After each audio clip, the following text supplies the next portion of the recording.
Victor Hargrove's fingers danced across the keys with practiced precision, drawing the final notes of Liszt's La Campanella from the concert grand piano. The last delicate trill hung in the air of Carnegie Hall for a breathtaking moment before the audience erupted in thunderous applause. Victor rose from the bench, his tall figure cutting an impressive silhouette in his tailored black suit. He offered a practiced bow, not too deep, just enough to acknowledge their adoration without seeming overly grateful. This was his 5th standing ovation this month. At 32, Victor had become accustomed to such reactions. The New York Times had called him the most technically brilliant pianist of his generation. The London Symphony practically begged him to perform with them twice a year. His recording of Rachmaninoff's Piano Concerto No. 3 had won him his 2nd Grammy. "Bravo," someone shouted from the balcony as he exited the stage. Victor allowed himself a small smile. Of course it was bravo. It was always bravo. In the green room, his agent Paula was already fielding calls on her cell phone. "Tokyo wants to book you for next season," she said, covering the mouthpiece. And Berlin called again. "They're willing to increase their offer by 30%. Victor nodded absently while loosening his bow tie. A young stagehand approached with a bottle of water, his hands trembling slightly. "Mr. Hargrove, that was incredible. I've never heard La Campanella played with such—" "The Steinway needs tuning," Victor interrupted, accepting the water without making eye contact. "The middle register was flat. Tell the house tuner to check it before tomorrow's rehearsal." The stagehand's eager smile faltered. "Yes, sir. Right away." Paula shot Victor a look as the young man retreated. "You could try being nice occasionally. That kid probably saved up for months to buy a ticket to one of your shows. Then he should want to hear a properly tuned piano," Victor replied, taking a sip of water. "Besides, I signed 3 autographs after yesterday's performance. I've filled my niceness quota for the week." Paula rolled her eyes but couldn't argue further as a parade of well-wishers entered the green room. Wealthy donors, music critics, and conservatory directors, all wanting a moment with the great Victor Hargrove. He moved through the conversations with practiced charm, offering just enough attention to each person to seem engaged without actually connecting. "Will you be teaching at Juilliard again this summer?" asked an older woman in expensive pearls. "Unfortunately, my touring schedule is quite full," Victor replied smoothly. The truth was that teaching bored him. Most students lacked the natural talent to be worth his time, and those who did have potential usually lacked the discipline to develop it properly. By the time Victor made it back to his penthouse apartment overlooking Central Park, it was past midnight. He poured himself 2 fingers of expensive scotch and walked to the floor-to-ceiling windows. The city lights sparkled below, reminding him of the camera flashes that followed him everywhere. His phone buzzed with a text from Paula. "Don't forget, master class at the Community Conservatory tomorrow. 2 p.m. promised the director months ago." Victor groaned. He'd forgotten about that commitment. A favor to an old professor who now ran a small music school in a less prestigious part of the city. He typed back, "Can we reschedule?" Paula's response was immediate. "Absolutely not. You've canceled twice already. I'll send a car at 1:30. The next day, Victor's mood hadn't improved as the sleek black town car pulled up in front of the Riverside Community Conservatory. The building was a renovated old theater, decent enough but nothing like the gleaming facilities at major institutions. A hand-painted banner hung over the entrance. "Welcome piano virtuoso Victor Hargrove." At least they recognized his stature, he thought. The conservatory's director, Dr. Chen, greeted him at the entrance. "Victor, what an honor to have you with us today. Our students have been practicing for weeks in preparation." "I'm sure they have," Victor replied with a thin smile, following the older man inside. The main performance space was smaller than Victor was accustomed to, with about 60 folding chairs arranged in a semicircle around a respectable but well-worn grand piano. Most of the seats were filled with eager-looking students ranging from teenagers to older adults. "We have students from all walks of life here," Dr. Chen explained proudly. "Some are preparing for conservatory auditions. Others play for personal enrichment." Victor nodded politely while thinking this would be a long afternoon indeed. The masterclass began with 3 student performances. Victor critiqued each one thoroughly, not bothering to soften his assessments. The first student, a nervous 16-year-old boy playing Chopin, was told his interpretation lacked any meaningful understanding of romantic phrasing. The second, A middle-aged woman attempting Beethoven's Pathétique Sonata was informed that her tempo was erratic to the point of distraction. After the third student left the piano bench nearly in tears, Dr. Chen stepped forward with a strained smile. "Perhaps we could see a demonstration from you, Victor? Show the students what you're looking for." Victor approached the piano with a casual confidence.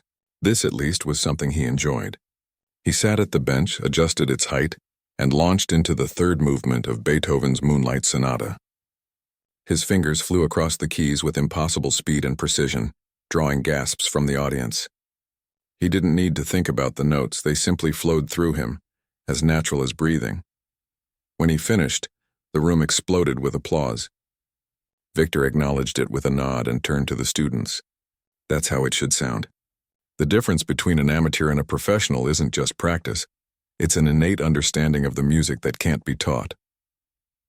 From the back of the room, a quiet voice spoke up. "I respectfully disagree." The room fell silent. Victor's eyes narrowed as he searched for the source of the contradiction. Standing near the door was a woman he hadn't noticed before. Petite with dark hair pulled back in a simple bun, wearing a modest blue dress. She appeared to be in her early 30s with a calm, thoughtful expression on her face. "And you are?" Victor asked, not bothering to hide his irritation. "Elena Vasquez," she replied, her voice gentle but firm. "I teach piano here on Tuesdays and Thursdays." A community piano teacher was challenging him? Victor almost laughed. "And what exactly do you disagree with, Ms. Vasquez?" Elena took a few steps forward. "Music isn't just about technical proficiency, and the difference between levels of musicians isn't something innate or unteachable. That perspective discourages students who might otherwise persevere." Several students nodded, looking at Elena with obvious admiration. Victor raised an eyebrow. "Are you suggesting that anyone in this room could play what I just played with enough perseverance?" "Not exactly," Elena clarified. "But I am suggesting that telling students that true musical understanding can't be taught does them a disservice. Different pianists bring different gifts to the instrument." Dr. Chen stepped in quickly. "Elena has done wonderful work with our community outreach program, bringing music education to underserved schools. Many of her students are showing remarkable progress." "How fascinating," Victor said, not bothering to sound sincere.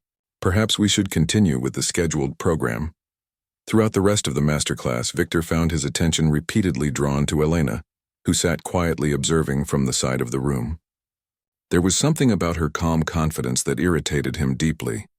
When the formal session ended and students gathered around him for autographs, he noticed several of them breaking away to speak with her instead. "Ms. Vasquez, will you play something for us?" one young girl asked Elena. "Please." Victor pretended not to listen as he signed programs, but he couldn't help overhearing the exchange. "This is Mr. Hargrove's masterclass," Elena demurred. "Just a short piece," another student pleaded, "like that Debussy you played last week." Victor turned just in time to see Elena smile and nod. "All right, just a brief one." The remaining students quickly returned to their seats as Elena approached the piano. Victor crossed his arms, prepared to be underwhelmed. Elena sat at the bench without adjusting it, took a moment to close her eyes, and began to play Debussy's Clair de Lune. Her technique was solid, though not flashy. But as the piece progressed, Victor found himself caught off guard by the depth of feeling in her playing. Where his own performances dazzled with technical brilliance, hers seemed to speak directly to something human. The room grew still, everyone leaning forward slightly, drawn in by the gentle pull of her interpretation. When she finished, there was a moment of complete silence before the applause began, not as thunderous as Victor's had received, but somehow more sincere. "Thank you, Elena," Dr. Chen said warmly. "That was lovely as always." Victor found himself scowling. How dare this unknown teacher steal focus from his masterclass? And why were these students looking at her with more genuine appreciation than they had shown him? As the event concluded, Victor approached Dr. Chen. "Your school is quaint," he said, "though I'm surprised you allow just anyone to teach here." Dr. Chen's expression cooled slightly. "Elena Vasquez is one of our most valued instructors. Her students consistently show remarkable growth, not just in technique but in their love of music." "Love of music doesn't win international competitions," Victor replied. "Perhaps not," Dr. Chen conceded, "but it might create more fulfilled musicians." As Victor left the building, He spotted Elena loading sheet music into an older model car. "Ms. Vasquez," he called out, approaching her. An interesting interpretation of Debussy, a bit sentimental for my taste. Elena looked up, studying him with clear eyes that showed no intimidation. "Music should move people, Mr. Hargrove. Sometimes that requires sentiment." "Music should also impress people," he countered. "That requires mastery." A small smile touched her lips. "We seem to have different philosophies, but I enjoyed your performance today. Your technique is extraordinary." The compliment, delivered without flattery, somehow annoyed Victor more than criticism would have. Before he could respond, a group of children approached Elena excitedly.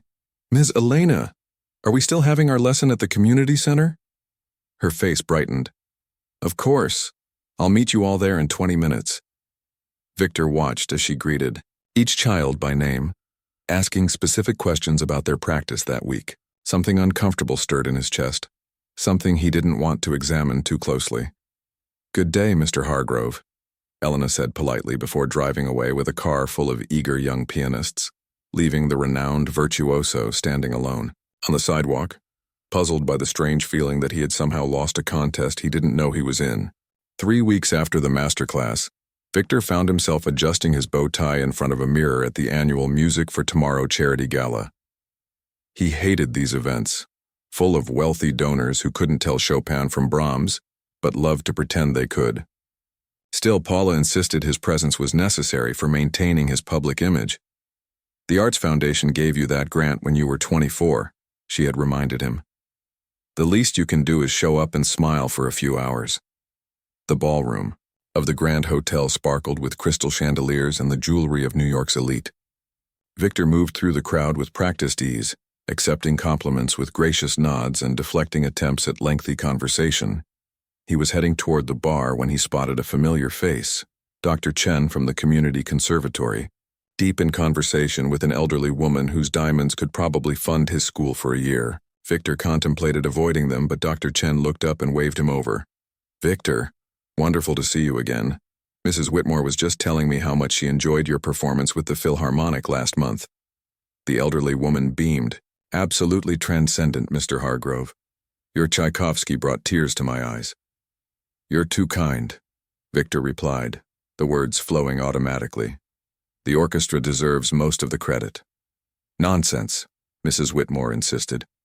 "Though I must say we've had quite an evening of remarkable piano already. Have you heard Elena play yet?" Victor's smile froze. "Elena." "Ms. Vasquez," Dr. Chen explained, looking slightly amused at Victor's reaction. "She performed earlier this evening. One of our donors requested Rachmaninoff's Prelude in G minor, and she obliged." "Elena is here?" Victor asked, scanning the room. "She volunteers with our fundraising committee," Dr. Chen said.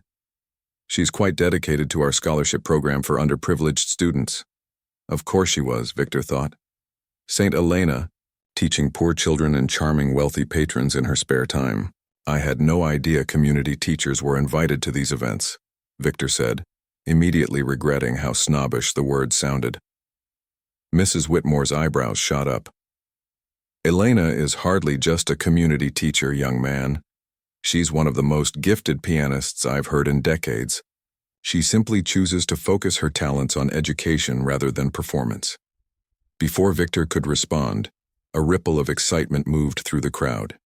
Near the grand piano at the center of the ballroom, a small group had gathered, and above their heads Victor could see the hotel's events coordinator speaking into a microphone. "Ladies and gentlemen, we have a special treat. By popular demand, Ms. Elena Vasquez has agreed to play one more piece before dinner is served." The crowd applauded enthusiastically.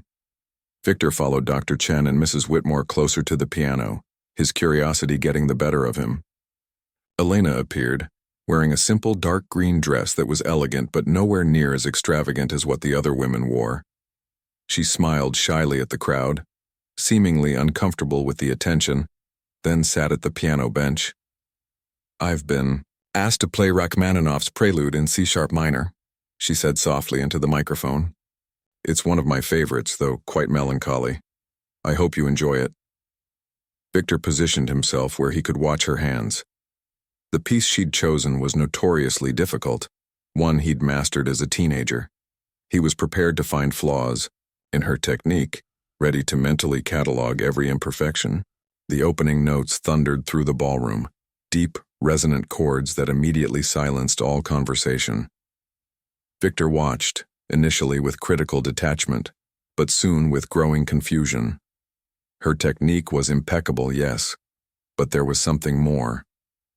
Where most pianists, himself included, approached this piece as a technical challenge to be conquered, Elena seemed to have found something deeper within it.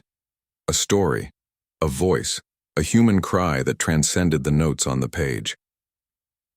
As she reached the middle section, her body swayed slightly with the music, her face reflecting the shifting emotions of the piece. The wealthy patrons who normally used musical performances as background for their networking stood in rapt silence. When she finished, the final notes hanging in the air like a question, there was a moment of silence before the room erupted in applause. Victor found himself clapping automatically, his mind racing. "Remarkable, isn't she?" Mrs. Whitmore said, dabbing at her eyes with a handkerchief. "She's competent," Victor managed, though the word felt wholly inadequate. Dr. Chen gave him a knowing look. "You know, Victor, not everyone who chooses to teach lacks the ability to perform." The applause continued as Elena rose from the bench, her cheeks flushed. She tried to make her way back into the crowd, but people stopped her at every turn, shaking her hand, embracing her. Victor watched as she accepted their praise with genuine humility, deflecting compliments rather than absorbing them as her due. Something sour twisted in his stomach. He had performed at Carnegie Hall 5 times this year alone. He had recordings that sold thousands of copies. His name appeared in prestigious music magazines monthly. Yet this woman, this nobody who taught children in a community center, had moved an entire room of people in a way he wasn't sure he ever had. Victor made his way to the bar and ordered a double scotch. "Quite something, wasn't she?" said the man beside him, a conductor Victor vaguely recognized. "If you enjoy that sort of emotional display," Victor replied, sipping his drink. The conductor looked surprised. "You didn't care for it? I thought her interpretation was inspired." "It was technically proficient," Victor said, "but rather obvious in its emotionality, don't you think? A bit like using a sledgehammer where a scalpel is needed." The man's eyebrows rose. "I didn't find it obvious at all. In fact, I've rarely heard that piece played with such subtlety." Victor waved a dismissive hand. "Perhaps I've simply heard too many superior interpretations." More people joined their conversation, and soon a small debate was underway about Elena's performance. Victor found himself increasingly irritated as person after person defended her playing. By his third scotch, his usual filter had begun to slip. "The problem with amateur musicians," he said loudly enough to draw attention from nearby tables, "is that they mistake sentimentality for artistry. True mastery requires both emotional depth and technical perfection." A hush fell over the immediate area, and Victor turned to find Elena standing a few feet away, a glass of water in her hand. Her eyes met his, and he could see she had heard every word. For a moment, neither spoke. Then Elena smiled slightly. "You raise an interesting point, Mr. Hargrove, though I wonder if one can truly have emotional depth without vulnerability." Others were watching now, the tension palpable. Victor felt cornered, challenged. He hadn't meant for her to hear his criticism, but now that she had, he couldn't back down. "Vulnerability is for the practice room, Ms. Vasquez," he said coolly. "The stage demands perfection." "Does it?" she asked quietly. "Or is that just what we tell ourselves when we're afraid to really connect with the audience?" The crowd around them had grown. People sensing the confrontation between two musicians, Victor became acutely aware that he was no longer controlling the narrative, and that made him reckless. "Why don't we let the audience decide," he said, loud enough for everyone to hear. "I propose a piano duel, you and me, at the upcoming Spring Music Festival. Same pieces, same piano. Let's see who truly understands the art form better." A collective gasp went through the crowd. Piano duels were a tradition from another century, rarely seen in modern times except as novelty events. Dr. Chen stepped forward, looking concerned. "Victor, that's hardly necessary. I accept, Elena said, her voice steady despite the flush spreading across her cheeks. Victor hadn't expected her to agree so readily. He had assumed she would decline, confirming his suspicion that she knew her limitations. But her calm acceptance threw him off balance. The festival is in 3 weeks, he continued, covering his surprise with bravado. We'll each play 2 pieces, one classical, one romantic. The audience will vote on the superior performance. And what are the stakes? Someone called from the crowd. Victor thought quickly. Pride, of course, and he smiled coldly. If I win, Ms. Vasquez acknowledges publicly that there's a difference between teaching and true artistry. The room went quiet, sensing the cruelty in his words. Elena's expression didn't change, but something flickered in her eyes. And if I win? She asked. Victor laughed. Name your prize, she considered for a moment. If I win, you'll teach a month of free master classes at our community center. For students who can't afford lessons. The crowd murmured approvingly. Victor felt the trap closing around him. She had managed to make him look petty while positioning herself as thoughtful and community-minded. Still, backing out now would be worse than losing a simple challenge that he was certain he would win. Agreed, he said sharply, extending his hand. Elena hesitated for a second before shaking it. Her hand was smaller than his, but her grip was firm.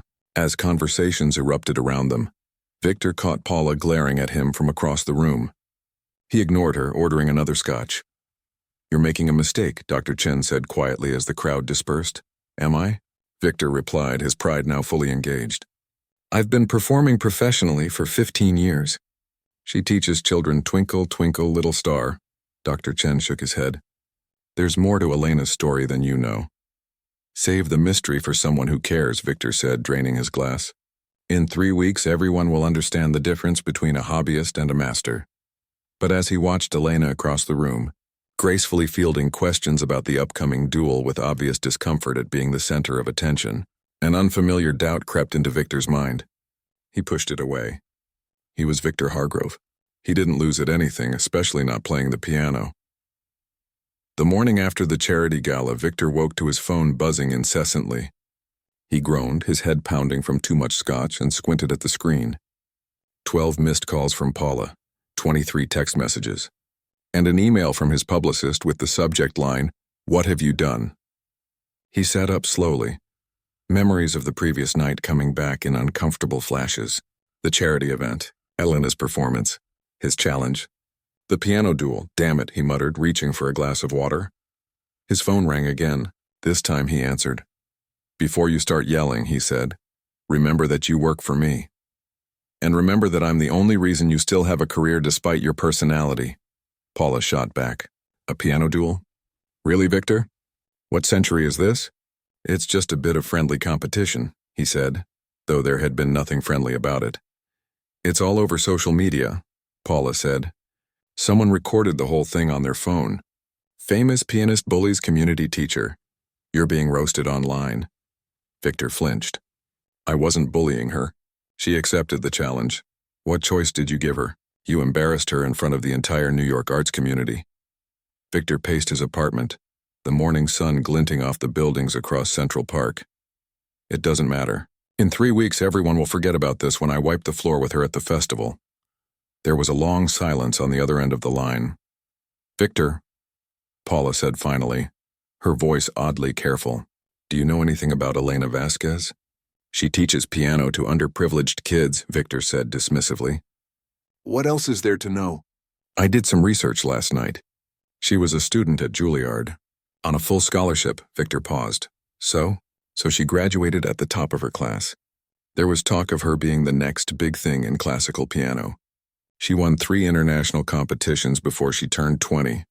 A knot formed in Victor's stomach. If she was so talented, why is she teaching at a community center instead of performing? I don't know, Paula admitted. She disappeared from the classical scene about 7 years ago. But Victor, people who remember her say she was extraordinary. You might have bitten off more than you can chew with this duel, Victor scoffed. That was years ago. She's rusty. I perform constantly. Just be careful, Paula warned, and maybe start practicing. For real. Victor hung up, annoyed at Paula's lack of faith. Still, he found himself sitting at his rarely used home piano later that morning, running through the pieces he planned to play for the duel. Chopin's revolutionary etude for the romantic piece, a showstopper that would highlight his technical prowess. And Bach's chromatic fantasia and fugue for the classical, complex enough to showcase his precision and control. He played through both flawlessly, not even needing the sheet music. What was he worried about?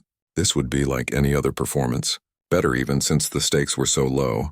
Teaching a few classes to tone-deaf kids would be annoying but hardly career-damaging.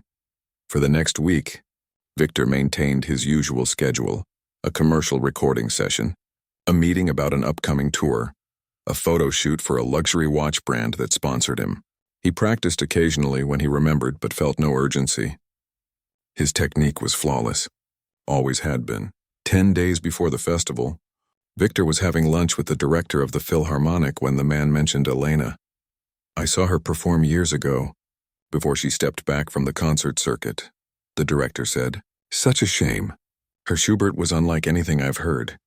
Victor's fork paused halfway to his mouth. "You've heard her play?" "Of course. She was the rising star of Juilliard when you were still in conservatory. There was that profile in Classical Piano Monthly. The Soul of the Keys, they called her." Victor frowned. He vaguely remembered the article but had dismissed it at the time as overhyped praise for yet another flash-in-the-pan talent. "Why did she quit?" he asked, trying to sound merely curious. The director shrugged. "Personal reasons, I heard. Family issues. Though some people said she got rattled after a bad review. Too sensitive for the industry. Too sensitive." Victor latched onto this. That made sense. She lacked the mental toughness required for a real performance career. Teaching was safer, easier. Still, that night he found himself searching online for information about Elena Vasquez. There wasn't much, a few old concert programs, a brief bio on the community conservatory website, and a single video from 9 years ago. Elena at 23, performing Liszt's Un Sospiro at a competition in Vienna. Victor clicked play, expecting to find flaws he could exploit. The young Elena on screen was more confident than the woman he'd met. Her hair longer, her posture more commanding at the piano, but her approach to the music was unmistakably the same, that mixture of technical skill and emotional openness that had so irritated him at the gala. He watched her hands moving across the keys, creating cascades of sound that seemed to flow directly from her body, rather than through it. There was something almost painful about the beauty she drew from the instrument. When the video ended, Victor replayed it immediately. Then a third time, pausing occasionally to study her technique. It was unconventional in places, but undeniably effective. By the fourth viewing, he had to admit what he'd been trying to deny. Elena Vasquez was a formidable pianist, perhaps even on his level. The next morning, he called Paula. "I need you to clear my schedule for today," he said without preamble. "You have that interview with—" "Cancel it. Family emergency," Paula sighed. "What's the real reason?" Victor hesitated. "I need to practice." There was a startled pause before Paula responded. "You never cancel for practice." "What's going on?" "Nothing," he said too quickly. "I just want to be prepared for this duel." "Oh my God," Paula said, understanding dawning in her voice. "You're worried you might lose. Don't be ridiculous. I just want to make sure it's not even close." 3 hours later, Victor was still at his piano, sweat beading on his forehead as he played through his chosen pieces for the 20th time. They were perfect, as always. But somehow that no longer seemed enough. The problem was that perfection had always been his goal, technically flawless execution that left audiences in awe of his skill. But watching Elena's old performance had reminded him of something he'd forgotten. Music wasn't just about perfection. It was about connection. He shook his head, annoyed with himself for getting distracted by philosophical nonsense. He was Victor Hargrove. He didn't need to connect with anyone. He just needed to win. The next day, against his better judgment, Victor found himself standing across the street from the Riverside Community Center, watching as children filed in for their afternoon piano lessons. According to the schedule he'd found online, Elena taught group classes here on Thursdays. He told himself he was just gathering intelligence on his opponent. It had nothing to do with curiosity about the woman herself. Pulling his collar up and putting on sunglasses despite the cloudy day, Victor crossed the street and slipped into the building. He followed the sound of piano music to a large room where about a dozen children, ages 8 to 12, sat in a semicircle around Elena and an upright piano that had seen better days. Victor lingered in the doorway, out of sight, listening. Remember, the music isn't just in your fingers, Elena was saying, demonstrating a simple melody. It's in your heart first, then your mind, then your hands. When you play, you're telling a story. A small boy raised his hand. But Ms. Elena, what if I mess up the notes? Elena smiled gently. Notes are important, Luis, but even more important is what you're trying to say with those notes. If you play with feeling, people will remember that more than a wrong note here or there. Victor nearly snorted out loud. What terrible advice. Precision was everything in performance. This woman was setting these kids up for failure. But then Elena continued, of course, that doesn't mean we don't practice to get the notes right. Let's work on that C-sharp minor scale again. Nice and slowly. One by one, she worked with each student, adjusting their hand positions, offering encouragement, showing infinite patience when they struggled. Victor found himself oddly engrossed, watching how she tailored her teaching to each child's personality, firm with the easily distracted ones, gentle with the shy ones. Ms. Elena, a girl with thick glasses, asked, will you play something for us today, please? The other children joined in the plea, and Elena laughed. All right, just a short piece. She settled at the piano and began playing Schumann's Traumerei, a simple piece but one that required sensitivity to perform well. Victor leaned against the doorframe, arms crossed, ready to mentally critique her. But as the sweet, contemplative notes filled the room, Victor found his critical faculty failing him. The children sat completely still, some with their eyes closed, others watching Elena's hands with rapt attention. One small boy was silently crying, tears streaming down his face as he listened. When she finished, the room remained silent for a moment before erupting into applause. Elena smiled, embarrassed by their enthusiasm. That's enough of that, she said. Back to our lesson. Who can tell me the key signature of the piece I just played? As the lesson continued, Victor backed away silently, his thoughts in turmoil. He'd come to spy on his opponent, to find weaknesses he could exploit. Instead, he'd witnessed something he hadn't seen in years among professional musicians, pure joy in making music. Back in his apartment that evening, Victor sat at his piano but didn't play. For the first time in a long while, he felt uncertain. Not about his ability to outplay Elena technically. He was still confident about that. But about what winning would actually prove. His phone rang. It was Paula. I've got the finalized program for the Spring Festival, she said. You and Ms. Vasquez will perform on Saturday night. It's already sold out. Victor's stomach tightened. Sold out? The festival never sells out this far in advance. Well, it has now, Paula said dryly. Apparently, people are excited to see the great Victor Hargrove face off against the mysterious Elena Vasquez. She's not mysterious, Victor muttered. She's just a piano teacher. But even as he said it, he knew it wasn't true. Elena Vasquez was much more than that. And in 9 days, he would have to prove he was too. The night of the Spring Music Festival arrived with unexpected fanfare. What had begun as an impulsive challenge at a charity event had somehow transformed into the most talked-about classical music event of the season. The historic Franklin Hall was packed to capacity, with people standing in the back and sitting in the aisles. A local arts reporter had dubbed it the Ivory Showdown, and the name had stuck, appearing on hastily printed programs handed to attendees. In the green room, Victor paced, occasionally stopping to flex his fingers or adjust his already perfect bow tie. He'd spent the last week practicing more intensely than he had in years. Not that he needed to. His technique was flawless, as always. But something about this performance felt different, more consequential. Paula watched him from a corner, scrolling through her phone. The hashtag Ivory Showdown is trending locally, she informed him. People are already taking sides online. Taking sides. Victor paused in his pacing. What does that mean? Paula shrugged. Team Victor versus Team Elena. It's about evenly split. Evenly split? Victor's voice rose in disbelief. Between a world-renowned concert pianist and a community teacher? People love an underdog, Paula replied, not looking up. Plus, that video of you challenging her didn't exactly cast you in the best light. Before Victor could respond, there was a soft knock on the door. The festival director poked his head in. 5 minutes, Mr. Hargrove. You're up first. Victor nodded, taking a deep breath. He'd performed countless times in venues far more prestigious than this one. Why did his heart feel like it was trying to escape through his throat? "Have you seen her?" he asked Paula suddenly. "Elena? She's in the other green room." Looks calm as can be. Paula studied him curiously. "Are you nervous, Victor?" "I've never seen you nervous before a performance." "Don't be ridiculous," he snapped, though his mouth felt dry. "I just want to get this over with." The festival director returned. "We're ready for you, Mr. Hargrove." Victor squared his shoulders and followed him down the corridor to the stage entrance. The applause that greeted him as he walked onto the stage was loud and enthusiastic, though he noted a certain restraint from parts of the audience. He bowed slightly, then took his seat at the gleaming grand piano. For his classical piece, Bach's Chromatic Fantasia and Fugue, he had chosen to go first. The romantic piece, Chopin's Revolutionary Etude, would follow Elena's classical performance. They would alternate with Elena playing last, a slight advantage.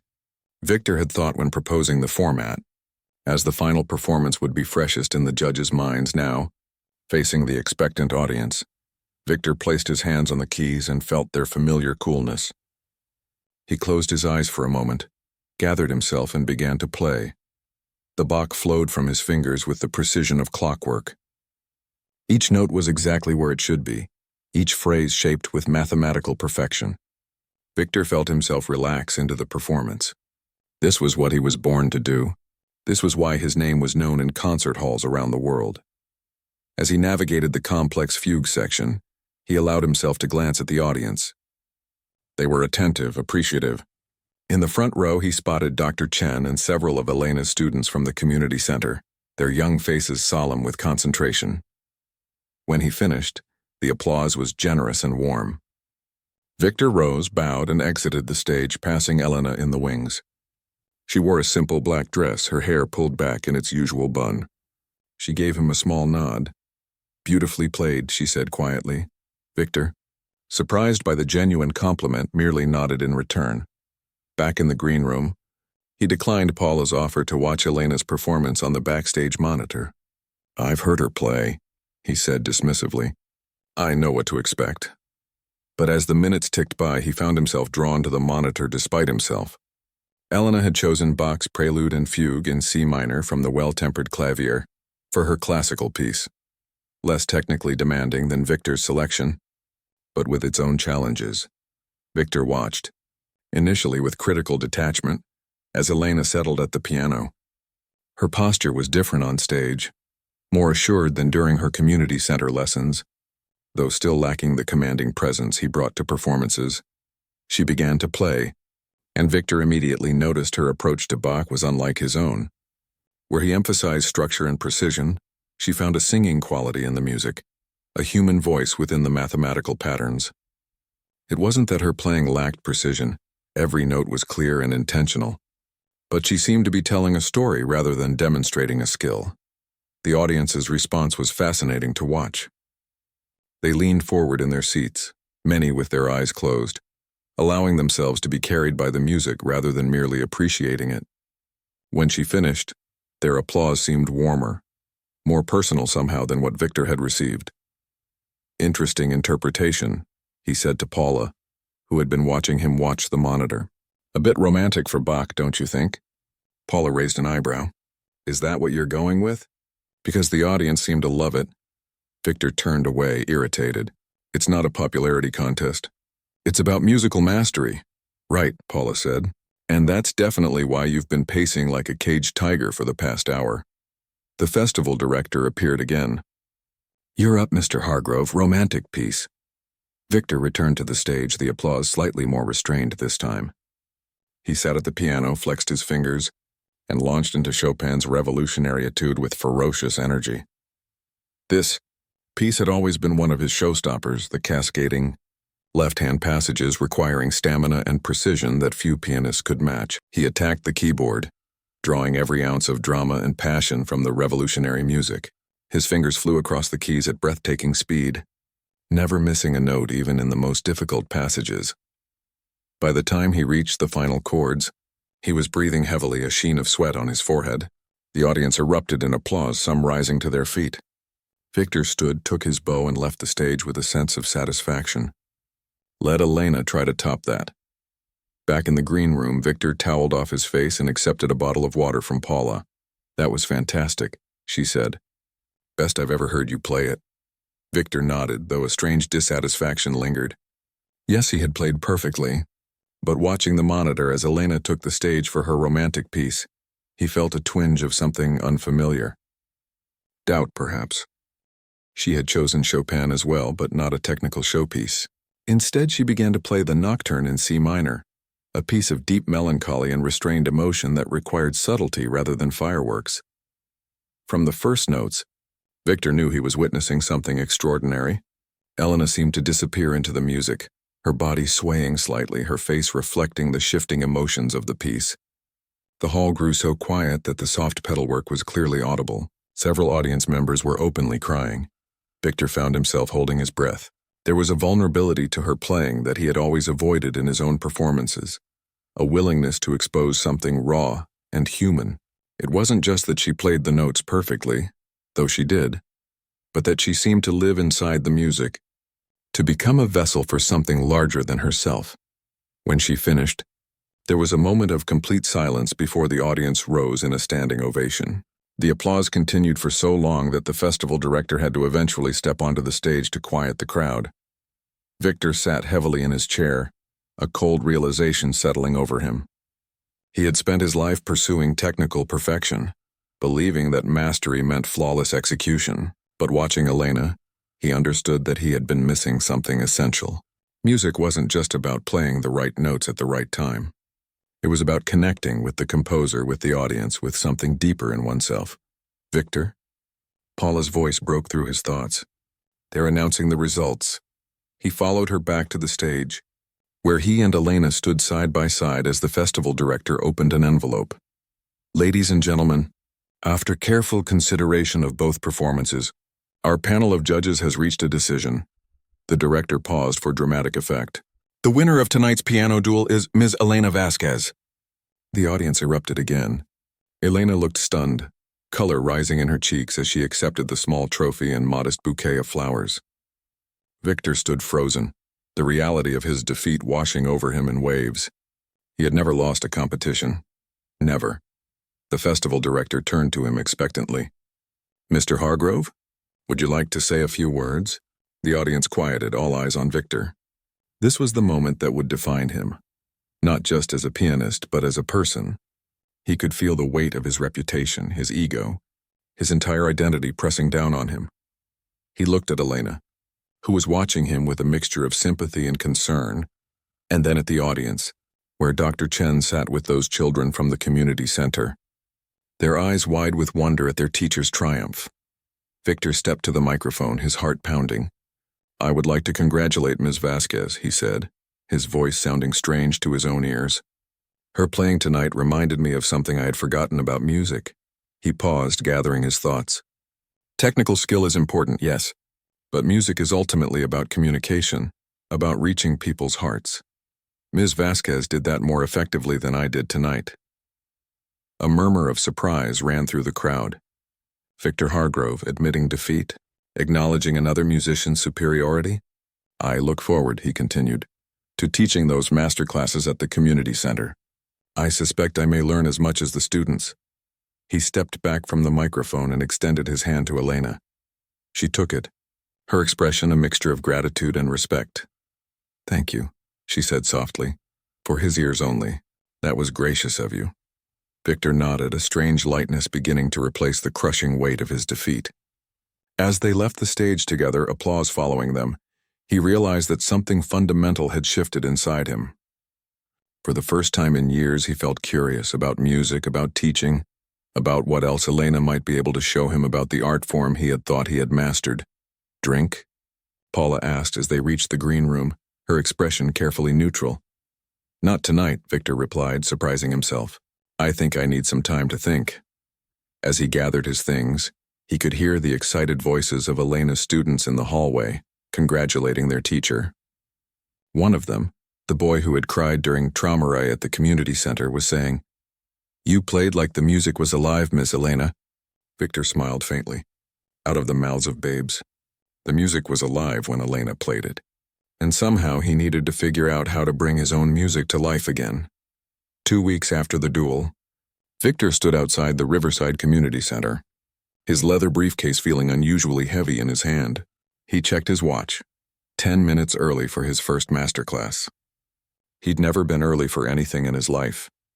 The building looked shabbier in the morning light than it had when he'd secretly observed Elena's class. Peeling paint, a cracked step, windows that needed cleaning. But there was something oddly welcoming about it, too. Children's artwork taped in the windows. A hand-painted sign reading, "Music lives here." Victor took a deep breath and pushed open the door. The sound of several pianos being played simultaneously greeted him, some skillfully, others with the hesitant plunking of beginners. He followed the noise to the main practice room, where he froze in the doorway. Elena was sitting at an upright piano, surrounded by about 15 children of various ages, leading them through warm-up exercises. She spotted him and smiled. "Everyone, please welcome Mr. Hargrove," she said, standing. "He'll be teaching our advanced class every Tuesday this month, as we discussed." 24 eyes turned toward him with expressions ranging from awe to suspicion. Victor cleared his throat. "Good morning," he said stiffly. A small boy raised his hand. "Are you really the famous pianist who lost to Ms. Elena?" Victor winced inwardly. Of course that would be his new claim to fame. "I am." "Then why should we learn from you?" asked an older girl with braided hair. Before Victor could respond, Elena stepped in. "Remember what we talked about, Zoe? Every teacher has different gifts. Mr. Hargrove has performed in the world's greatest concert halls. His technique is exceptional. We're fortunate to have him share his knowledge with us." The girl didn't look convinced, but she nodded reluctantly. "I'll leave you to it," Elena said to Victor. "The beginning group and I will be in the smaller practice room if you need anything." Suddenly, Victor felt a flash of panic. He had never taught children before.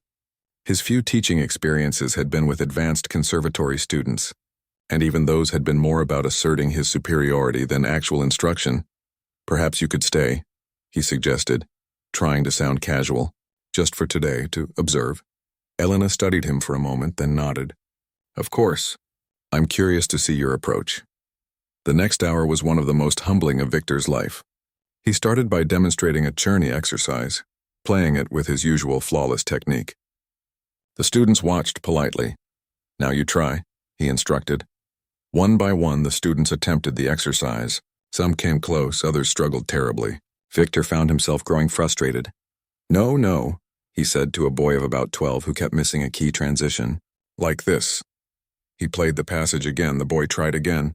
Made the same mistake. "You're not listening," Victor said sharply. "Watch my fingers." The boy's face fell and he stared at the keys, his shoulders hunching. From the corner, Elena caught Victor's eye and gave him a small shake of her head. Victor took a deep breath.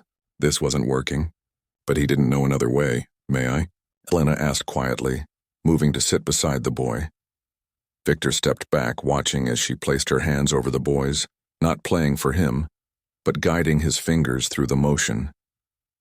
"Feel that?" she asked. "It's like your hand is dancing. 1, 2, 3, 1, 2, 3. Don't worry about getting it perfect.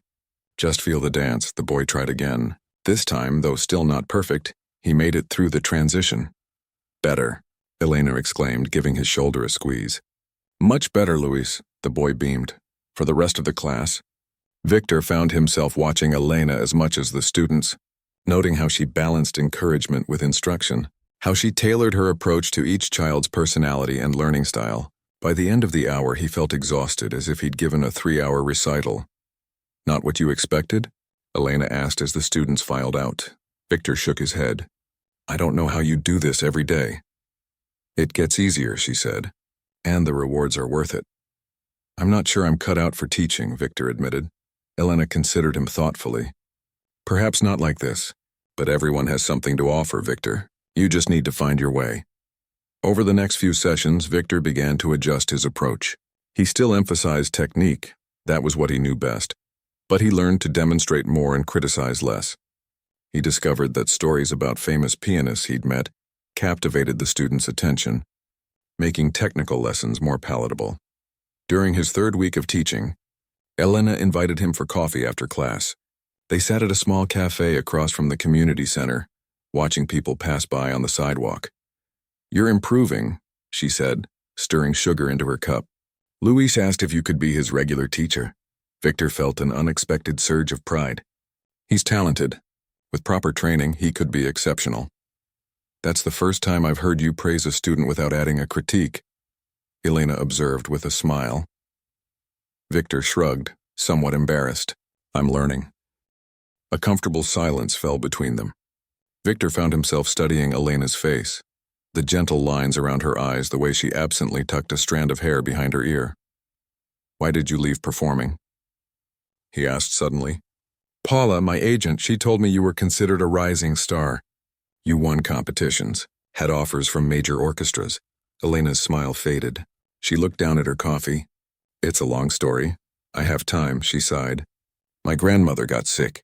She raised me after my parents died. There was no one else to care for her. So you gave up your career? Victor couldn't imagine making such a sacrifice. It wasn't just that, Elena continued. Around the same time, I received a scathing review. The critic said my playing was excessively emotional and lacked discipline. It hit a nerve. I'd always worried that I felt music too deeply, that it made me vulnerable on stage. That's ridiculous, Victor said without thinking. Your emotional connection to the music is what makes your playing extraordinary. Elena looked up, surprised. That's quite a compliment coming from you. Victor felt his cheeks warm. I'm just stating facts. The audience at the Duel wasn't responding to your technique, though that's impressive too. They were responding to your heart. Anyway, Elena continued after a moment, caring for my grandmother gave me an excuse to step back. I started teaching to pay the bills. And discovered that I loved it. You never considered returning to performing after she passed? Elena shook her head. By then, the community center had become my home. These kids needed music in their lives, and I needed them. The concert circuit seemed cold and distant by comparison. Victor thought about his own career, the endless hotels, the pressure to outdo himself with each performance. The isolation, I understand, he said softly. More than I would have a month ago. They began meeting for coffee regularly after classes. Victor found himself looking forward to Tuesdays. Not just the teaching, which was growing more rewarding, but the conversations with Elena. She challenged him, made him think about music in ways he never had before. What's next for you? She asked one day. Your month of teaching is almost up. Victor realized with a start that she was right. His obligation would be fulfilled next week. The thought left him oddly empty. I have a tour in Europe next month, he said. 10 cities in 3 weeks. Back to normal? Then? Elena said with a small smile that didn't quite reach her eyes. I suppose. That night, in his apartment, Victor sat at his piano but didn't play.